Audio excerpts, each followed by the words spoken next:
Hello everyone, welcome to Anu logic fact channel.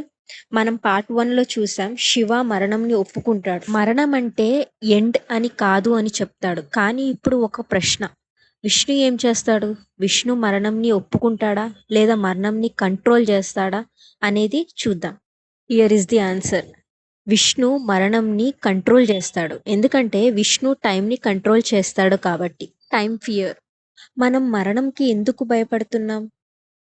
Death pain వల్ల కాదు, death darkness వల్ల కాదు. మనం టైంని కంట్రోల్ చేయలేం కాబట్టి టైం వెళ్ళిపోతుంది, మరణం ఆగిపోతుంది. చైల్డ్హుడ్ అంటే పాస్ట్, యూత్ అంటే రన్నింగ్, ఓల్డ్ ఏజ్ అంటే slipping hands.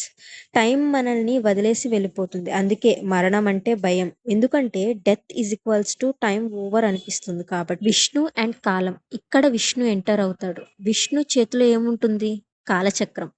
Birth, life, death, rebirth. ఇది స్ట్రైట్ లైన్ కాదు, ఇది ఒక లూప్. విష్ణు చెప్పేది ఏంటంటే మరణం అంతం కాదు, అది ఒక ప్రాసెస్. మనం చూసేది ఒక్క లైఫ్ మాత్రమే, విష్ణు చూసేది ఇన్ఫినిటీ లైఫ్స్. అందుకే విష్ణు నిద్రలో ఉంటాడు. టైంకి రష్ లేదు. ఎందుకు అంటే టైం విష్ణు కంట్రోల్లో ఉంది కాబట్టి. Why Vishnu is called preserver?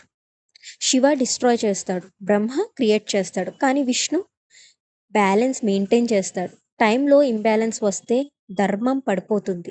అందుకే విష్ణు అవతారాలు. అవతార్స్ అంటే ఏంటి? దాని మీనింగ్ ఏంటి? రామ, కృష్ణ. విష్ణు ఏం చేస్తాడు?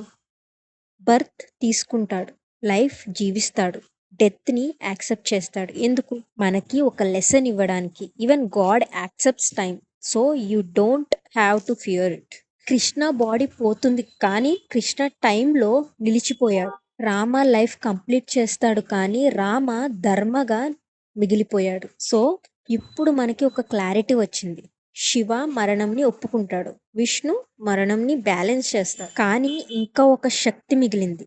అదే మరణంని చేసి కొత్త సృష్టికి దారి చేసేది. అది డిస్ట్రక్షనా లేదా రక్షణ అనేది